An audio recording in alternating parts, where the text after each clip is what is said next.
Now, for the last 9 years, one man, filmmaker Jeremy Gilly, has been campaigning to bring peace for just one day to conflicts all over the world. That's his aim. He's met and persuaded world leaders and mega superstars to join him, and he's achieved his first victory. He actually got the Taliban to lay down their weapons for one day so that foreign aid agencies could inoculate Afghan children against polio. It is an absolutely astonishing achievement.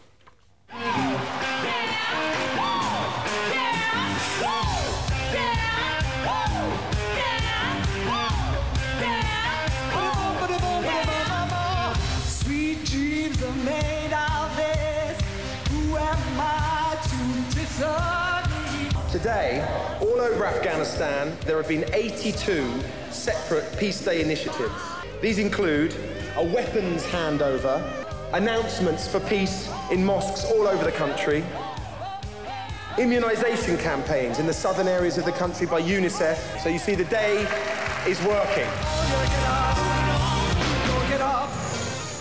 That is fantastic. Jeremy's here now. Hi, Jeremy. And you're a filmmaker, and that is the film you've made of your entire journey. That's absolutely correct. As you've gone along. What started it? I was just concerned about what was going on in the world, the killing, the starvation, the destruction, and I wanted to be able to make a difference. And the only skills that I had were those of a filmmaker. And so I decided to make a film about peace. I realised there was no day of peace, and so I decided, you know, could I make a film about establishing the first ever ceasefire, non-violence day with a fixed calendar date voted by every head of state in the world, and that was the journey. Well, let's see a bit from the top of the film, which shows you sort of in your little sort of garret room, you know, sort of naked light bulb swinging above your head, and the light goes on, as it were, in your head, and you think, that's what I'm going to do. And we just see just a short progression that leads to enormous places. Let's have a quick look. Thanks. In 1998, I had an idea to create a day of peace, a day of ceasefire and non-violence, a day when fighting stopped, allowing humanitarian assistance to those in need, a day for everyone to unite. After years of struggling against the doubters, I finally reached the ears of governments and institutions who assured me the day could work. On the 7th of September 2001, Peace Day became a reality. 4 days later, the launch of the day, everything changed. Peace days came and went with no ceasefires or humanitarian action. Individuals came forward. One in particular was willing to become seriously involved. Well, more than just Jude, as we're about to see. I mean, what's really interesting is that, I mean, there are so many people who honestly and compassionately campaign for peace, and they don't make a blind bit of difference. You're making a difference, and it's because you're kind of using your communication skills, as you said, and also the power of celebrity. I mean, we do live, whether we like it or not, in the age of celebrity, and you've plugged into that, haven't you? Big time. Yeah, that's absolutely correct. I mean, I think that, you know, being involved in a creative process and not being fixated on the result, but being, you know, focused on the process, on the actual journey itself, was what really empowered the whole thing. And Jude and people like Annie Lennox, you know, coming forward and doing these shows, which we're about to do at the Royal Albert Hall, all of these things together created the momentum. I know that you, I mean, you spent years doing this, and you've knocked on so many doors. And it was the World Health Organization in the end, wasn't it, who got this amazing letter from the Taliban saying, yes, OK, we will protect the agencies coming in to inoculate our children. They normally shoot them or kidnap them, and they said, we promise, we swear to God, to Allah, for 24 hours, we'll leave them alone. Yeah, I mean, and that story is told in the film The Day After Peace, which, as you know, is playing on the BBC, and people can... Oh, well, don't worry, we'll give it a plug in a minute. That's wonderful, but I mean, that's what happened. Actually, it was UNICEF too.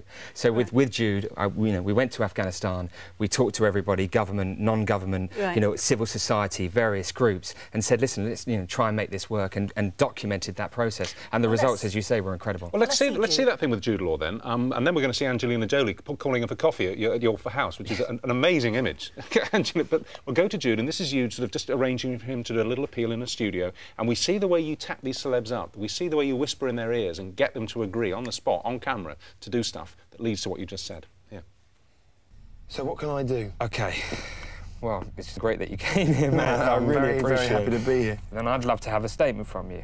Nice and steady. Here we go. What will you do to make peace on the 21st of September? Many thanks. Can I take a picture with you? Where next? Where are you going next? I'm going to Afghanistan next. You come with me if you want. In July? I'm not doing anything in July. Well, you could come.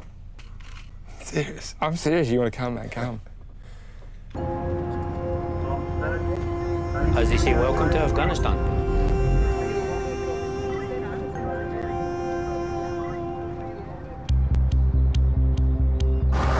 The latest police state, fully aware, OK? Wherever I go, I'd like you two to follow very closely, OK?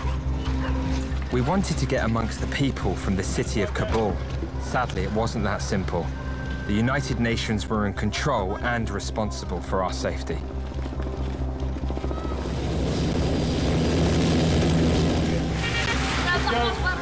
How do you feel about walking around like this? Very vulnerable. Walking target. Or as that squad just said, expensive bullet catcher. But that led directly to the Taliban ceasefire, led directly to all those almost infinite number of little children in Afghanistan being inoculated against polio. It's fantastic. What a result. What a real result. Yeah, absolutely. I mean, once the day was created, you know, I could hear the cynics' voices saying, you know, the day will never work, and that's why I continued journeying for, you know, for another 4 years and documenting on film. And, you know, absolutely, as you say, that was an incredible moment. Did you ever doubt that? No, I didn't, because as I was building the case for the day to exist, and as I was travelling, the humanitarian workers were telling me it was possible.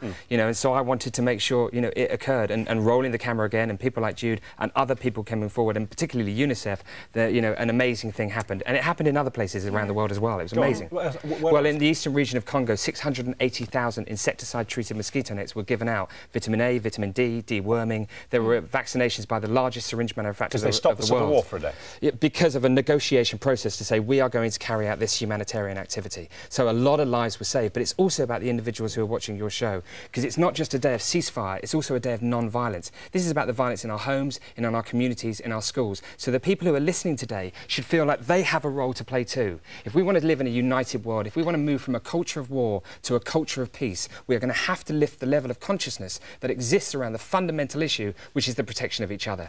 And in order to do that, it requires a starting point. It requires global unity, separate from politics and religion, a day when our world comes together as one, and we must create that. I think we have a messiah with us.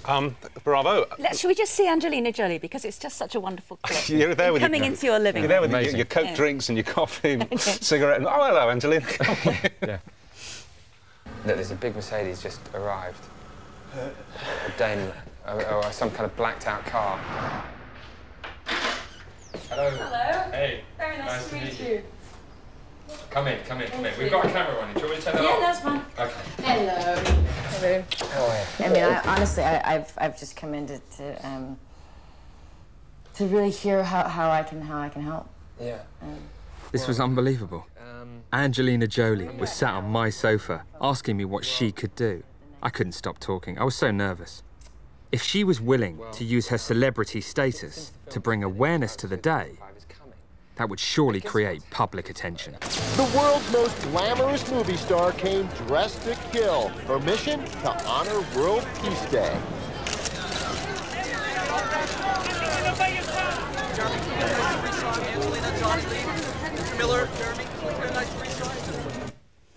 Well, there you go. You're a man who wins his arguments through charm and persuasion. Congratulations on everything you've done so far and what you'll do in the future. Indeed. And The Day After Peace is going to be shown on BBC Two next month, and it's also being shown at the Royal Albert Hall. Yeah, we're having a terrific event on the 21st of September with Annie Lennox, Brian Adams, John Legend. Jude will be there introducing the film, and many other wonderful people, Amelia Fox and, you know, and many others. So please come along if you can. Pretty much about a month from now, 21st of September. Good to meet you. Thank you. Great to meet you. Well done for making such a huge difference. Well, thanks a lot for raising awareness. Thank you.